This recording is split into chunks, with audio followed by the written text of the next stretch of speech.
E con le note romantiche di Claudio Baglioni apriamo questo venerdì 3 luglio. Buongiorno Taranto, buongiorno da Enzo Ferrari e da Gisberto Nicoletti che ci guida dalla regia. Questa mattina parleremo di un po' di argomenti di diversa natura. Cominceremo più tardi, dopo la rassegna stampa e dopo aver sentito la voce delle stelle, parlando del caso della Baia del Pescatore. Ce ne siamo occupati in questi giorni. La baia è diventata inaccessibile soprattutto per i bagnanti più in là con l'età, perché appunto c'è scarsa manutenzione. Ne abbiamo parlato anche con il sindaco di Pulsano, che ha promesso comunque degli interventi, ha detto anche che c'è un progetto importante di riqualificazione complessiva, ma ci vorrà del tempo. Ma ci occuperemo poi della polemica sul Frecciarossa, perché finalmente la regione ha sbloccato la situazione, ha stanziato 1,5 milioni per garantire il collegamento con Taranto dopo le polemiche roventi di questi giorni e lo scontro tra regione e governo proprio su chi dovrebbe o avrebbe dovuto mettere a monte i soldi per garantire appunto il Frecciarossa a Taranto. E poi ancora, in conclusione di trasmissione, l'eco dei social con Claudio Petrone, e avremo in questo spazio una parentesi molto importante che catturerà l'attenzione dei più giovani, perché parleremo di un evento che sta per planare a Taranto, un evento di musica di quelli eccezionali. Ma adesso voce alle stelle con l'oroscopo di Maia. L'oroscopo di Maia. Buon venerdì a tutte e a tutti da Maia e dalle stelle, che ci accompagnano con i loro consigli verso il fine settimana. Ariete, in amore siete dolci, comunicativi e pronti a mettere da parte orgoglio e resistenze. Nel lavoro torna la voglia di collaborare. I malintesi recenti lasciano spazio a dialoghi produttivi. Toro, ottimo momento per coltivare nuove relazioni, sia affettive che professionali. Ogni parola detta ha il potere di costruire qualcosa di importante. Gemelli, la vostra energia si riaccende e voi ritrovate entusiasmo, vitalità e desiderio di mettervi in gioco. Nel lavoro avete un'idea brillante da condividere, non tenetela solo per voi. In amore vi sentite più leggeri e pronti a fare un passo in avanti. Cancro, non amate lasciare qualcosa al caso e questa vostra attitudine torna a premiarvi. Sapete mantenere la calma anche di fronte a situazioni spinose e riuscite a prendere in mano le redini di un progetto che sembrava sfuggire al vostro controllo. Leone, l'amore può regalarvi momenti profondi, soprattutto se smettete di chiedere conferme continue. Chi lavora nel campo dell'arte, del benessere o dell'educazione può ricevere belle gratificazioni. Vergine, sentite il bisogno di rientrare in contatto con la parte più autentica di voi. Una passeggiata in natura, una telefonata importante, un abbraccio cercato e ricevuto. Tutto può aiutarvi a sentirvi più integri e amati. Bilancia, non siete proprio al massimo, ma riuscirete a domare quella vostra impazienza che negli ultimi giorni vi ha reso inquieti. Con la giusta dose di determinazione potrete portare avanti trattative e colloqui con più lucidità. Scorpione, il tempo può essere vostro alleato oggi, se saprete usarlo con saggezza. Una notizia da lontano o un cambiamento imprevisto potrebbe rimescolare le carte, ma non necessariamente in peggio. Sagittario, in amore qualcosa vi disturba, forse perché sentite che una parte di voi è altrove. Nel lavoro c'è un bisogno di concretezza maggiore. Lasciate da parte l'idealismo per un giorno e concentratevi su ciò che è urgente e sulle cose pragmatiche. Capricorno, giornata a tratti un po' nervosa. Le parole scivolano via troppo in fretta e il rischio di dire qualcosa di cui vi pentirete è alto. In amore servirebbe più empatia e meno ironia. Acquario, in amore siete ancora un po' chiusi, forse perché sentite il bisogno di proteggervi. Nel lavoro ci sono buone intuizioni, ma la stanchezza potrebbe rallentarvi. Pesci, c'è qualche fastidio da gestire, soprattutto legato a questioni familiari o economiche. Datevi tempo, ma non mollate proprio ora. Ciò che seminate oggi, a breve, potrebbe portare frutti davvero interessanti. Oggi vi saluto con le parole di Platone. Colui che ama è cosa più divina di chi si lascia amare. perché un Dio lo possiede. Ciao a tutte e a tutti. A domani con l'oroscopo di Maya. E facciamo tesoro della Voce delle Stelle. Adesso la rassegna stampa. Partiamo dal Corriere del Mezzogiorno, che apre proprio sulla vicenda del Frecciarossa. Taranto sale sul Frecciarossa. La questione trasporti, la città capolinea del treno per Milano.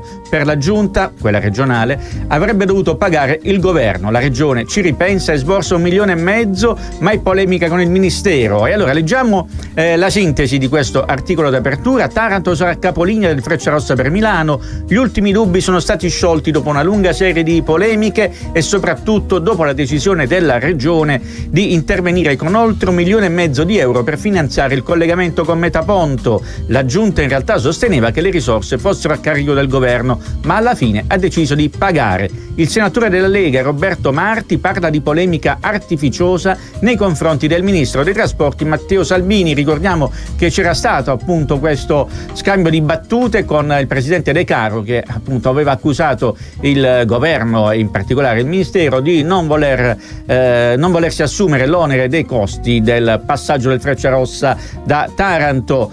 Le case di comunità, si riaccende lo scontro sulle case di comunità, appunto, per Fratelli d'Italia esistono solo sulla carta. Questo lo dicono i consiglieri regionali appunto di Fratelli d'Italia guidati da Paolo Pagliaro. La questione del BRT a Bari. Il comune dà il via libera all'acquisto di altri 2 autobus per appunto la rivoluzione BRT, 2 nuovi autobus elettrici per finanziare la futura linea Blu Bis, la 5ª linea BRT prevista a Bari. E dal Corriere del Mezzogiorno passiamo a Repubblica. Anche Repubblica apre con il Frecciarossa Taranto-Roma, la regione fa marcia indietro e paga per avere il collegamento. Per quanto riguarda le notizie di cronaca, ce n'è una piuttosto curiosa. Sono allergica ai detersivi e a Bari un giudice vieta l'uso di ammorbidenti in un condominio. Questa è una notizia davvero molto molto curiosa. E invece su un altro fronte, dopo gli insulti ricevuti sui social a seguito del furto subito in casa, la sindaca Poli Bortone denuncia 100 eter. Faccio come Salis, dice la Poli Bortone, basta buonismo. E ora passiamo alla Gazzetta. La Gazzetta del Mezzogiorno. Freccia per Taranto, la regione Puglia paga, ripristinato il treno che appunto il treno per Roma, ma tra centrodestra e centrosinistra è scontro frontale. Il caso di Elisa Claps, ricorderete, la ragazza di Potenza ritrovata dopo 17 anni nel sottotetto della chiesa di Potenza, la chiesa della Trinità. Ebbene, inchiesta riaperta e nuovi segreti, ipotesi di concorso in omicidio, il mistero del sottotetto. Ricordiamo che appunto questa nuova inchiesta viene riaperta a distanza ormai di tantissimi anni per accertare eventuali complicità, depistaggi e silenzi che hanno costellato questa tristissima vicenda che ha riguardato la Basilicata, in particolare Potenza, ma che ha scosso tutto il paese. Adesso linea a Gisberto Nicoletti, poi torneremo con la seconda parte della rassegna stampa.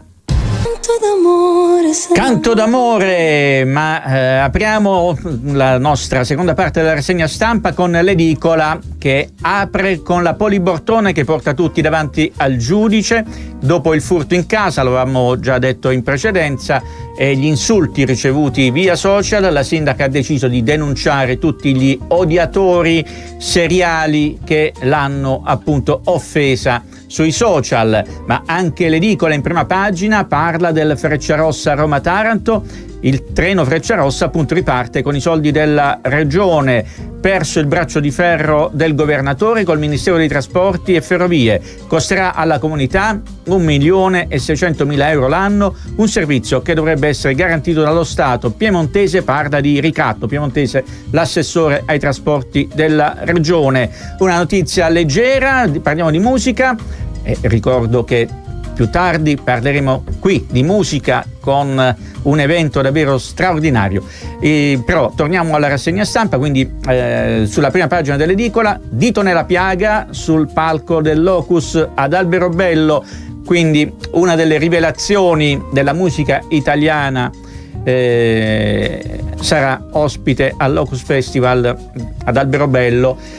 E passiamo a Quotidiano. Quotidiano apre con, eccolo qui, Quotidiano. Allora, apre con anche il Quotidiano con il Frecciarossa, svolta per Taranto, la regione paga, il treno ritorna, fine dell'isolamento, l'assessore piemontese dice senso di responsabilità ma è un ricatto.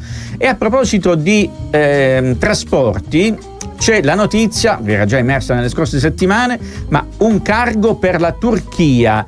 Base operativa a Grottaglie, c'è l'ok al progetto pilota, così l'export mette le ali. Il cargo aereo diventa il nuovo motore su cui la Puglia punta per rafforzare l'export agroalimentare e aprire le imprese locali ai mercati internazionali. Ok in commissione al disegno di legge regionale per il progetto sperimentale con base a Grottaglie, collegamento con Istanbul. In prospettiva il progetto potrebbe essere ampliato con nuove rotte verso Emirati Arabi Uniti, Israele e Regno Unito. Ma il Quotidiano in prima pagina si occupa anche del mini rimpasto in giunta, nella giunta comunale del sindaco Bitetti.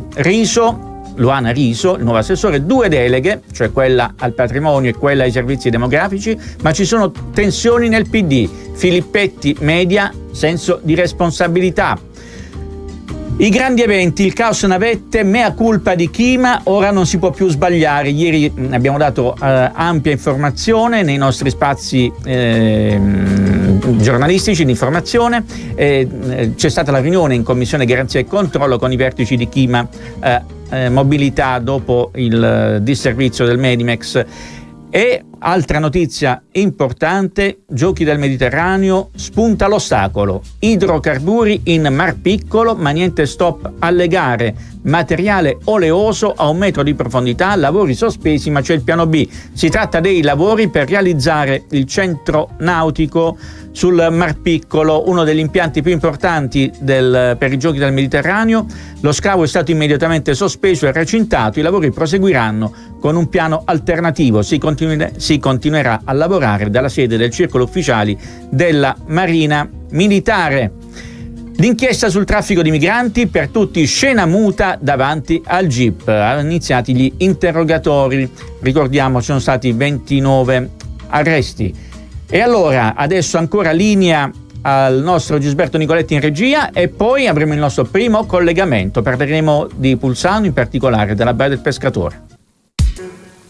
E allora proviamo a farci un tuffo nell'incantevole Baia del Pescatore e lo facciamo insieme al consigliere comunale di Pulsano, Angelo Di Lena. Buongiorno consigliere. Buongiorno dottore, buongiorno a lei. E allora in questi giorni ci siamo occupati della Baia del Pescatore perché i bagnanti hanno lamentato uno stato di degrado tale da limitare l'accessibilità alla spiaggia. Che cosa succede? Il sindaco ha detto che ci saranno comunque degli interventi di manutenzione e poi ha parlato anche di un progetto, parliamo del sindaco Pietro D'Alfonso, sindaco di Pulsano, di un progetto più a lunga scadenza di riqualificazione complessiva. Il consigliere Di Lena cosa ha da dire in proposito? Allora, la situazione è abbastanza delicata per il comune di Pulsano. Tanto per cominciare bisogna partire a livello embrionale. Le casse del comune di Pulsano da un po' di anni purtroppo attraversano un momento molto delicato. Ci sono 11 milioni di euro di rendiconto, quindi un disavanzo abbastanza enorme. In più c'è una riscossione lentissima, pari a 41 milioni di crediti sulla carta, quindi col tempo purtroppo la liquidità si è dimezzata, di conseguenza soldi nel comune di Pulsano non ce ne sono, pochi. Quindi abbiamo capito che soldi non ce ne sono, ma devo dire che l'ha lasciato intuire anche il sindaco ieri, ha detto l'intervento costa e insomma adesso comprendiamo perché ci sono queste difficoltà. Prego. Il problema dottore, si gioca sulle contraddizioni. Ebbene, dovete sapere che questa amministrazione comunale ha fatto delle scelte ben precise. utilizza praticamente come bancomat i cittadini per portare acqua al mulino del palazzo, cioè non usa il codice della strada per prevenire l'incidentalità, ma usa le leggi nazionali che lo Stato dà facoltà ovviamente ai comuni di utilizzare per procacciare denaro e quindi fare cassa e stiamo parlando delle multe praticamente. No. Sì, si parte da questo, dottore, per dire anche che tanti di questi soldi potevano essere spesi per l'eliminazione delle barriere architettoniche. Invece praticamente questi soldi purtroppo, anziché utilizzarli con fondi di bilancio per cercare di sistemare le scale giù alla baia di Luogovivo, alla baia del Pescatore, insomma, per intenderci, e utilizzare per fare la pulizia ordinaria delle erbacce lungo, perché ho visto il servizio, lungo il tratto del passaggio pedonale lungo questa baia, loro utilizzano questi fondi invece del bilancio per pompare il palazzo. E quindi in questo momento storico in cui bisogna fare economia per dare servizi ai cittadini e quindi accogliere consigliere, che significa pompare il palazzo? Che significa pompare il palazzo? A che servono questi soldi? Come vengono utilizzati secondo lei? Attraverso No, sono atti, dottore, nessuno responsabile di quello che dico. Attraverso degli atti praticamente, dottore, anziché dimezzare i soldi dello staff del sindaco, anziché dare un organo monocratico come NIV, un organo monocratico sarebbe bastato e sarebbe avanzato, ha confermato i 3 componenti.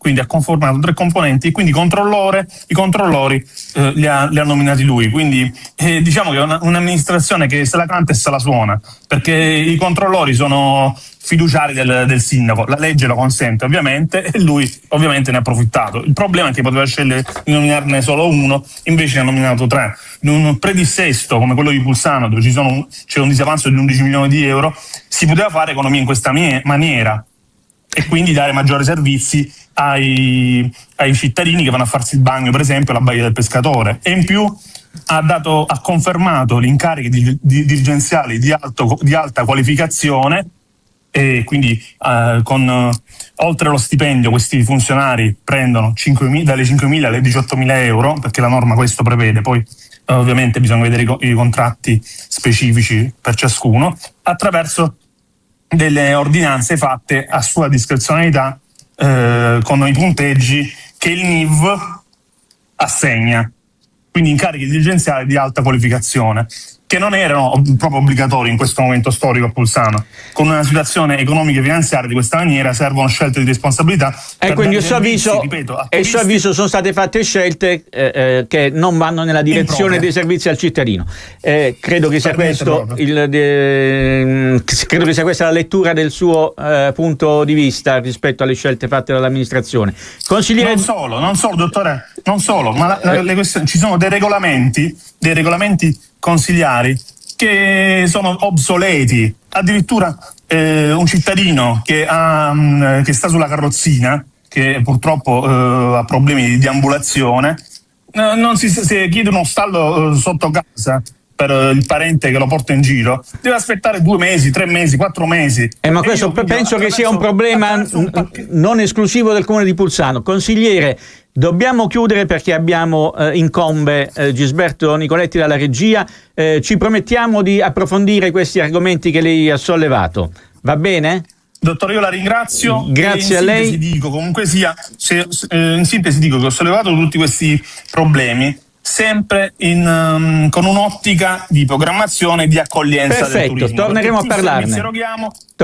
Devo salutare perché è tardi. Grazie mille. Grazie consigliere. Linea Gisberto Nicoletti.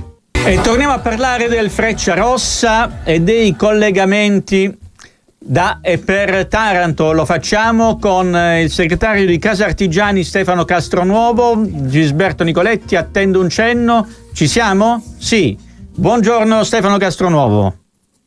Buongiorno direttore.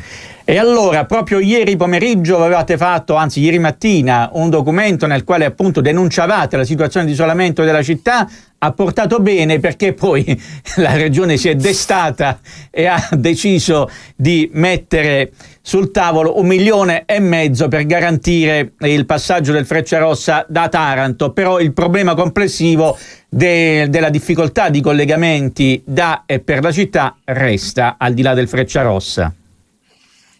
Sì, noi l'abbiamo sempre detto, non è un problema del Frecciarossa, che è uno dei problemi della città di Taranto, ma il problema è la direzione di sviluppo che la città vuole prendere, ovvero che l'amministrazione, la politica regionale, ma anche la politica nazionale vuole dare alla città. Io ricordo che le vie ferroviarie, Taranto negli anni 60, quando è stata creata la grande industria, uno dei primi elementi per la viabilità era appunto il traffico merci e il traffico passeggeri, quindi la creazione delle ferrovie. Ora noi stiamo avendo una regressione sotto questo punto di vista, ma se Taranto si vuole candidare a una riconversione che tutti declamano, tutti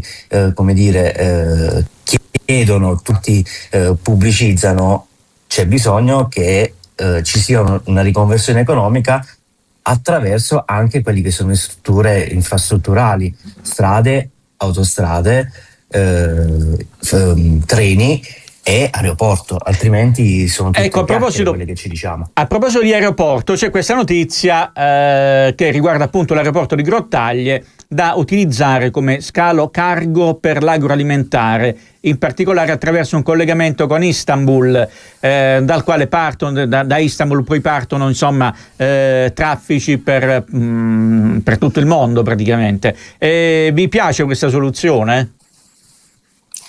Allora, quella del cargo è una delle soluzioni che di certo fanno bene al territorio. Noi abbiamo incontrato già la compagnia che ha in gestione, anzi in concessione, il terminal all'aeroporto di Grottaglia merci, quindi cargo merci. Quella è un'opportunità importante, non solo sull'agroalimentare, ma penso anche a tutto il settore florovivaistico, che è uno dei settori dove noi importiamo parecchia merce, ma anche esportiamo parecchia merce.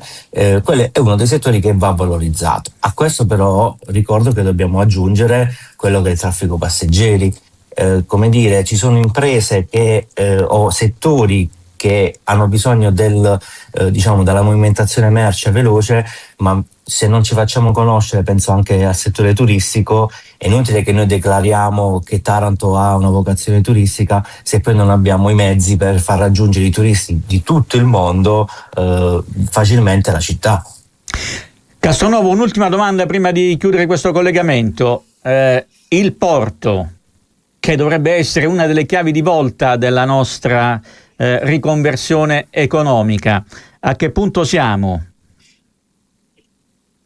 Il porto, noi abbiamo praticamente il traffico passeggeri che, ringraziando il terminalista, sta funzionando. Vanno aggiustate un po' di cose. Parliamo delle crociere, ovviamente. Parliamo delle crociere, che ricordo che è un bigliettino da visita, cioè è il là per far conoscere la nostra città al mondo intero. Poi dobbiamo aggiungere a quello, come ho detto prima, una serie di possibilità. Gli stranieri si muovono con i mezzi pubblici, non si muovono di certo con le macchine private. Sotto il profilo merci siamo ancora lontani e fermi da quello che dovrebbe essere lo sviluppo economico e traffico merci, che dove in altre invece città, come abbiamo sempre detto, come Bari ad esempio, è molto, come Bari, Salerno e così via, è molto sviluppato rispetto alla città di Taranto, che ha un porto, tra virgolette, non molto ampio rispetto ad altri porti, ma purtroppo non riesce a sviluppare, con un traffico al momento quasi nullo. Grazie Castronovo, avremo modo di parlarne magari qui in studio. Adesso linea, grazie per questo intervento, linea alla regia a Gisberto Nicoletti. E dopo esserci tuffati nella Baia del Pescatore, adesso ci facciamo un tuffo nel fiume Tara, perché è esplosa una polemica abbastanza rovente tra la rete civica in difesa del fiume, a proposito del progetto del dissalatore, i cui lavori sono in pieno svolgimento. La rete civica chiede addirittura le dimissioni dell'assessora comunale Fulvia Gravami, assessore all'ambiente, perché non avrebbe dato seguito ad alcune richieste, alcune istanze di verifica promosse dalla rete civica. Sentiamo il servizio. Il dissalatore sul fiume Tara provoca uno scossone nel mondo ambientalista. La rete civica per la difesa del fiume chiede infatti le dimissioni dell'assessore all'ambiente Fulvia Gravame, espressione dei Verdi. La richiesta di dimissioni arriva alla scadenza della diffida che la rete civica aveva trasmesso al comune, all'ARPA e ai carabinieri forestali sul peggioramento dello stato delle acque del fiume. Con la diffida era stato chiesto di effettuare un sopralluogo tecnico, disporre campionamenti e analisi chimico-biologiche, accertare le cause del rallentamento del flusso e dell'abbassamento del livello idrico del fiume, verificare inoltre l'eventuale presenza di sfalci vegetali e adottare misure di tutela del Tara. A tutto questo, fa sapere la rete civica, non è seguita alcuna risposta. Un mancato riscontro, soprattutto da parte del comune, che ha indotto la rete a chiedere le dimissioni dell'assessora Gravame. La rete civica spiega che i campionamenti richiesti non rappresentavano una scelta discrezionale, ma uno strumento essenziale per verificare lo stato del fiume, perché qualora dalle analisi dovesse emergere un peggioramento della qualità delle acque rispetto alle condizioni esistenti al momento del rilascio della concessione all'acquedotto pugliese, lo stesso acquedotto rischierebbe di perdere la concessione, con tutte le conseguenze amministrative del caso. Per queste ragioni la rete ritiene che chi aveva la responsabilità politica e amministrativa di agire e non lo ha fatto debba assumersene le conseguenze. Da qui la richiesta di dimissioni di Fulvia Gravame. All'assessora viene comunque chiesto di spiegare perché gli accertamenti richiesti non sono stati eseguiti ed eventualmente chi, a Palazzo di Città, ha ostacolato o impedito un'azione che avrebbe potuto fare chiarezza sullo stato del fiume. Bene, devo dire che avevamo invitato l'assessora Fulvia Gravame ad intervenire qui stamattina per replicare dai nostri microfoni, però ci ha detto che era impossibilitata a farlo, magari vedremo di sentirla in una prossima occasione. Adesso diamo di nuovo la linea a Gisberto Nicoletti in regia e poi ci ritroveremo per parlare di asili nido, perché si è conclusa in modo positivo l'avvertenza per i servizi di pulizia negli asili nido comunali. Ne parliamo tra pochissimo, ora ancora linea a Gisberto Nicoletti in regia. E come dicevamo nel nostro precedente slot, parliamo degli asili nido, l'avvertenza dei servizi di pulizia che si è conclusa positivamente perché c'è stato l'incontro risolutore tra sindacati e comune. Sentiamo cosa è scaturito da questo incontro.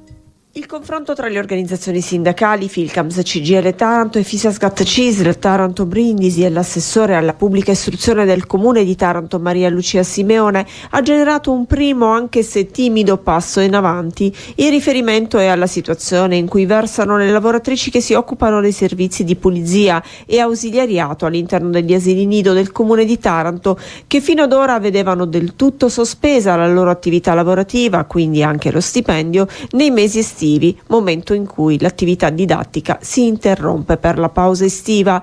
L'incontro con l'assessora ha permesso di raggiungere un accordo che quindi prevede a luglio una settimana di lavoro e ad agosto 2 settimane. Si tratta di lavoratrici che sono assunte con contratto part-time ciclico verticale e che quest'anno, grazie alla programmazione di importanti interventi di manutenzione straordinaria nelle strutture, in particolare per l'adeguamento degli impianti antincendio, avranno la possibilità di avere un, sebbene relativo, reddito per alcuni periodi di quest'estate. Si tratta di un risultato importante, spiegano Daniele Simon della Filcams e Mariella Vinci della Fisascat, che permetterà alle addette di percepire una retribuzione anche in un bimestre che storicamente, in assenza di questo intervento, sarebbe stato caratterizzato dalla totale assenza di reddito. Il confronto sembra però essere un punto di partenza perché venga presto affrontata la questione nella sua interezza e in maniera strutturale in vista del nuovo appalto che prenderà il via il prossimo 1 settembre.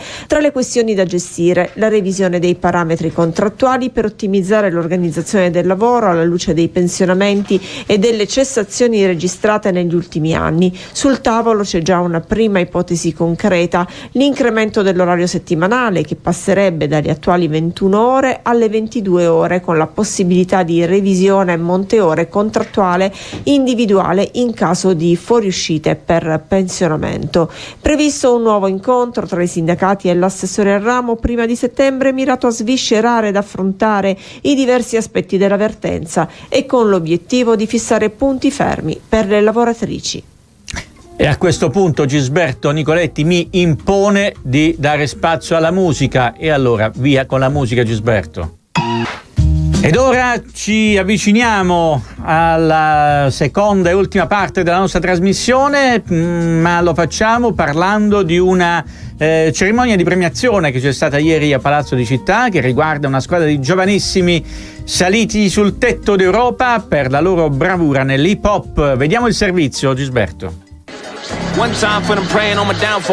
Per i risultati conseguiti nel panorama della danza urbana, che hanno portato i giovani talenti tarantini alla conquista del titolo di vice campioni d'Italia all'Hip Hop International Italy 2026 con la qualificazione ai campionati del mondo di Phoenix 2026. Con questa motivazione la Unit Crew FAM e Stop Rules sono stati premiati dal sindaco di Taranto Piero Bitetti, un traguardo che per Mattia D'Agnello è stato raggiunto attraverso anni di studio e sacrifici, superati grazie al supporto della famiglia e degli amici. È importantissimo a livello morale, perché ti dà quella spinta, quella grinta in più di andare avanti e di superare tutti i tuoi limiti. Tecnica e passione sono i principali valori che il maestro e coreografo Angelo Guarino cerca da sempre di trasmettere ai giovani danzatori. Ciò che cerco di trasmettere loro è la passione e la voglia sempre di spingersi oltre i limiti, perché tante volte crediamo di avere dei limiti, ma non è così. Quello che comunque bisogna fare è andare oltre quello che uno può immaginare, e soltanto così siamo arrivati ad ottenere tutto questo. E allora tra un po' parleremo di un evento musicale di straordinaria importanza che sta per arrivare a Taranto, ma intanto la musica di Gisberto Nicoletti. Ci ha raggiunti col Frecciarossa Claudio Petrone, sceso alla fermata Radio Cittadella, Cittadella TV. Buongiorno, viaggiato bene? Buongiorno, viaggiato benissimo. Allora, innanzitutto queste 2 settimane di assenza mi scuso. Ti devi giustificare. Sì, perché non erano arrivati i soldi della regione per farmi arrivare col Frecciarossa a Radio Cittadella. Adesso sono arrivati. E però abbiamo scoperto che il presidente della regione, Antonio De Caro, per verificare che il Frecciarossa arrivi in orario, cosa ha fatto? Si è comprato un nuovo orologio. Ha consultato un orologio, un Rolex, si diceva una volta comunistico Rolex, no. un Patek Philippe. Procediamo con ordine, Andiamo con ordine. Stai bello carico stamattina. Allora, mentre venivo qui, sono arrivato 1 minuto prima della trasmissione e pensavo al fruscio di Scopanuova. All'inizio la trasmissione era alle 8:30 e io arrivavo alle 6, in radio non c'era nessuno. Adesso arrivo per il rotto della cuffia, grazie appunto al Frecciarossa della Circum Mar Piccolo. Allora, Enzo, ti ho ascoltato stamattina, abbiamo parlato già di questa storia del Frecciarossa, sì. Ma alla fine, no, che idea ti sei fatto? No, mi chiedo perché si chiami Frecciarossa. Freccia con Rolex. Allora, è successa questa cosa, ne parliamo perché è venuta fuori sui social, questa storia qui del presidente della regione vestito un po' di bianco, vestito come un paggetto, diciamo, molto elegante a un evento, e subito è arrivato lo zoom sull'orologio. Io che sono uno swatchista da sempre, tu sei manco senza orologio, tu segui il sole, la luna, le stelle per capire che ore sono. Mi fido della meridiana solare. E quindi invece è stato tutto sto polemicone perché il presidente della regione non può avere questo orologio, non è il caso che abbia questo orologio, si parla di un valore, e poi non sappiamo tutto quello che abbiamo letto sui social, si parla di un valore commerciale di circa 100.000 euro, quanto una casa, quindi ha una casa al polso, cioè, però voglio dire, alla fine sì, siamo liberi di fare quello che vogliamo, però anche un po' di sobrietà non guasterebbe, che dici? Ma noi l'importante è essere... Ma non per una questione ideologica, i comunisti con Rolex, no, ma proprio è una questione proprio di modello culturale. Però l'importante è essere liberi di buoni costumi, certo. Nel senso che il presidente della regione può avere la possibilità di leggere l'orario, appunto, e mettere al polso un orologio di questo valore, e allora è giusto che va lo bene, faccia. allora lo sfoggia, va bene. Che poi mi sa che non so se costano più, non è materia mia, però non so se costano mia, più decisamente. i Patek Philippe o i Rolex. Non lo so. Faremo una comparazione alla prossima puntata. Siamo un po' impreparati sul punto, perché siamo incompetenti per materie. Adesso vedi, c'è Gisberto che ci va già ma segno. Perché Gisberto freme, perché l'argomento della seconda fascia lo riguarda personalmente, perché lui è un grandissimo fan di Fabri Fibra e ce lo fa sentire subito, e poi torneremo in studio a parlare di un evento stratosferico. Claudio, allora, perché ci siamo fatti introdurre da Fabri Fibra? Che detta così allora, è pericolosa. Ringraziamo innanzitutto la nostra consigliera Sara, che ci ha indicato questo pezzo di Fabri Fibra che io non conoscevo, e quindi la ringrazio. Grazie Sara. Io conosco tantissimi pezzi di Fabri Fibra, che è uno dei cantanti, non solo dei rapper preferiti da me, e siamo stati anche l'anno scorso al concerto che ha fatto a Molfetta. Tanta roba. Allora, perché questo argomento? Perché come non tutti, ma la voce sta volando di bocca in bocca, a ottobre, il 3 ottobre, alle Case Bianche cioè quartiere Paolo VI, primo comprensorio. Esattamente. Ci sarà un evento straordinario che sta prendendo piede da qualche anno nel nostro paese, che è il 64 Bars Red Bull. Allora, come Enzo sa, perché ne abbiamo parlato. Tu sai che io sono un'enciclopedia vivente in questa materia, quindi. Allora, che cos'è il 64 Bars? Allora, il 64 Bars è diciamo una manifestazione che riguarda i rapper, e va detto che sono state organizzate già al quartiere Corviale e a Scampia altri 2 eventi, perché si cerca di coinvolgere quartieri che sono in crescita. È organizzato appunto dalla Red Bull e richiama, a mio parere, quello che erano le gare di freestyle, i battle che c'erano, il to the beat. Che cosa sono tutte queste cose? Noi li abbiamo frequentati questi. Io ho frequentati un po', ma praticamente erano delle battaglie, appunto battle, tra dei cantanti rap che avevano la caratteristica di, su una base musicale, di rappare in freestyle, e chi vinceva questa battaglia lo stabiliva. Chi perdeva prima la voce vinceva. No, lo stabiliva il pubblico. Ecco. Solo che diciamo che questa evoluzione del 64 bar è appunto un'evoluzione dei battle del tempo. Questo è quello di cui sto parlando, quello che accadeva prima. E per esempio ha visto Clementino, che è un cantante, ormai non c'è più la distinzione tra rapper e cantante, è un cantante che ha lottato con Esa, che è un altro esponente dell'area cronica, conosco molto bene degli anni 90. Ora arriviamo invece ai giorni nostri. Qual è la caratteristica? E poi mi fermo, perché abbiamo un ospite in linea. Abbiamo un informatore segreto. Però volevo dire qual è la caratteristica fondamentale attualmente, che chiaramente queste vengono composti questi pezzi, e questi pezzi finiscono anche su Spotify e hanno una valanga di visualizzazioni, e soprattutto i pezzi vengono fatti non in freestyle, ma vengono già composti, quindi quindi viene fatta la canzone. Un percorso parallelo è quello dei dissing, per esempio, che ci sono stati tra Fedez e Tony F. Insomma, questo è il nostro perimetro. Allora, Gisberto ci blocca, dobbiamo mandare la pubblicità, poi dobbiamo riprendere. Ma abbiamo l'ospite dopo la pubblicità? Abbiamo l'ospite, l'informatore segreto, restate con noi. Claudio, allora, abbiamo l'informatore in linea? Ce l'abbiamo. Ci sei? Batti un colpo. Non c'è. Sentite? Sì. Oh, perfetto, buongiorno. Buongiorno, allora il nostro informatore segreto, lo svegliamo, è il vice sindaco Mattia Giorno, che sembra essere preparatissimo in materia di Red Bull 64 bar. Mattia, è un grande evento, no? Ci abbiamo lavorato tanto per portarlo a Taranto, quindi sì, dobbiamo essere sul pezzo. Allora, confermi? Data 3 ottobre. Sì, confermo il 3 ottobre. Case Bianche. Case Bianche.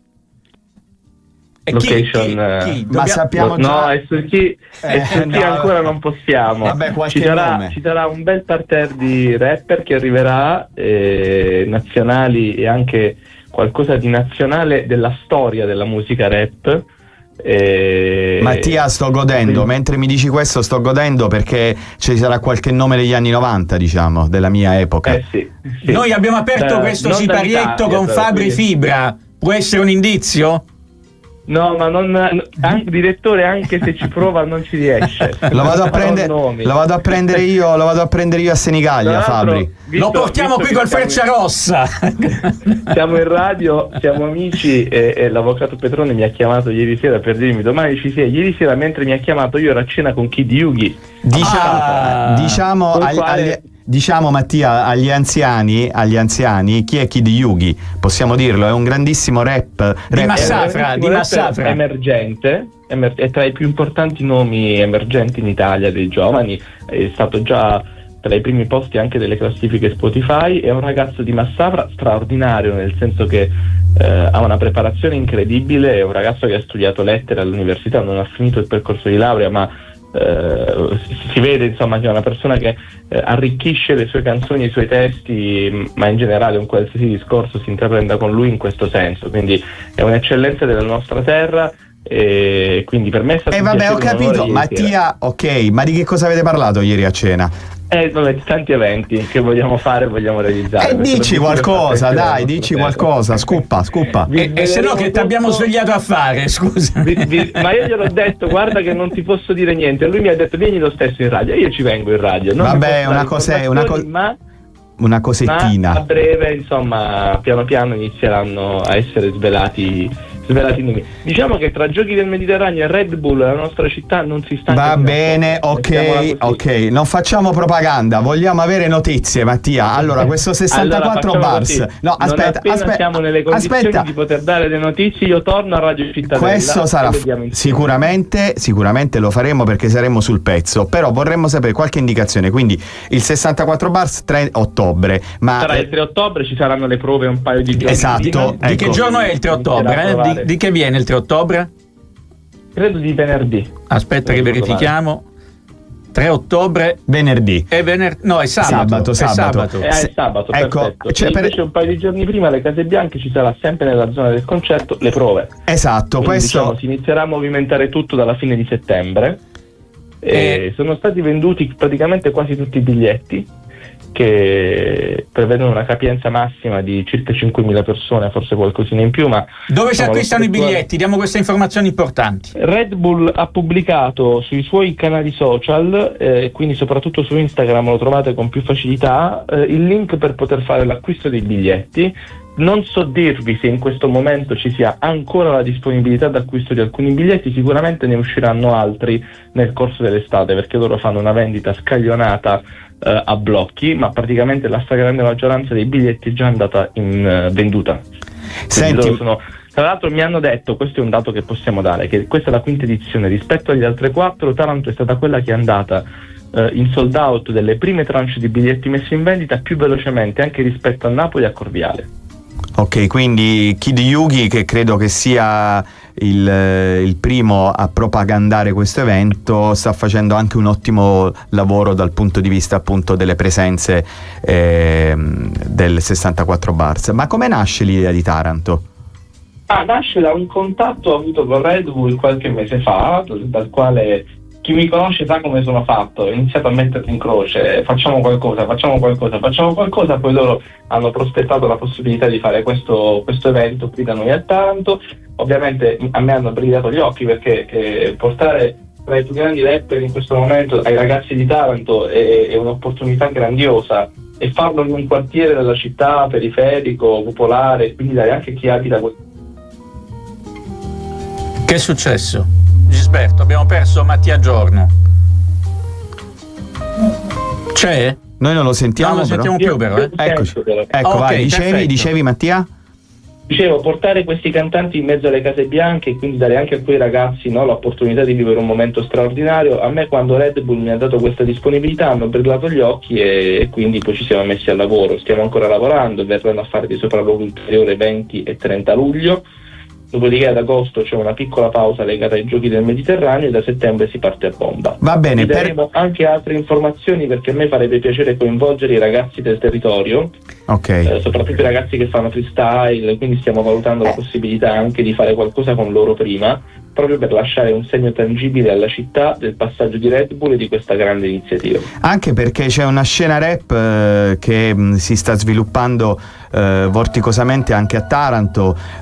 So che c'è un altro ragazzo che si chiama The Kid d'Atlas, se non sbaglio, che ha pubblicato un primo pezzo, e ci sono tanti ragazzi insomma che si stanno approcciando in modo serio, perché un tempo, caro Enzo, come ricorderai, bastava un campionatore. Adesso ormai ci sono programmi che vengono utilizzati con il computer, eccetera.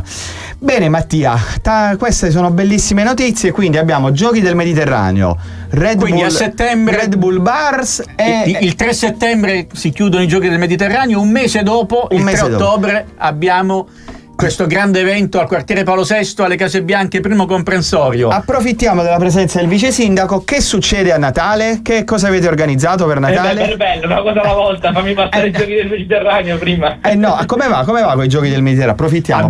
Un minuto e mezzo. Come va? Tutto bene? Le opere stanno correndo verso il traguardo finale, il comitato sta facendo tutto quello che deve per l'organizzazione dell'evento, quindi la parte sportiva e gli eventi collaterali. Dalla fine del mese di luglio iniziano a partire i primi eventi collaterali, ma come avete visto già ieri il montaggio della scritta sul Ponte Girevole, piano piano aumenteranno gli allestimenti, quindi diciamo che la nostra città dai primi giorni di agosto si troverà letteralmente immersa nell'atmosfera dei Giochi del Mediterraneo. Noi siamo felicissimi per passeremo dall'immersione nei lavori all'immersione dei Giochi del Mediterraneo. Alla grande. E ci tufferemo nella piscina dei Giochi del Mediterraneo. La cerimonia d'apertura è in sold out, la cerimonia di chiusura ha ancora dei biglietti in vendita, quindi affrettatevi se volete vederla. Sempre online su Viva Ticket, ricordiamolo. Sì, assolutamente sì, iniziano a uscire anche i primi biglietti degli sport a cui bisognerà appunto acquistare il biglietto, che non sono tanti, sono pochi. Una domanda Mattia, dobbiamo chiudere. Una domanda al volo: ci sarà un abbonamento, sarà ogni singolo evento un ticket, un singolo evento per i giochi? Credo ticket per ogni singolo evento, ma a costi molto molto accessibili. Va bene, grazie Mattia Giorno. E intanto ci dobbiamo salutare, perché altrimenti Claudio Petrone perde il Frecciarossa per riportarlo a casa. Sì, su un binario morto. Ma capite, detto in italiano, chi ha pagato? La regione. E chi doveva pagare lo abbiamo capito? No, questo non si sa. Basta che stanno i soldi e che li mettono, e che c'è il Frecciarossa, e che possiamo andare a Roma in 4 ore, possiamo andare a Torino e non ci dobbiamo fermare a Metaponto, senza nulla togliere a Metaponto. Fateci andare a Roma, non abbandonateci. Gisberto adesso ci toglie la linea brutalmente. Grazie a tutti per l'attenzione e alla prossima.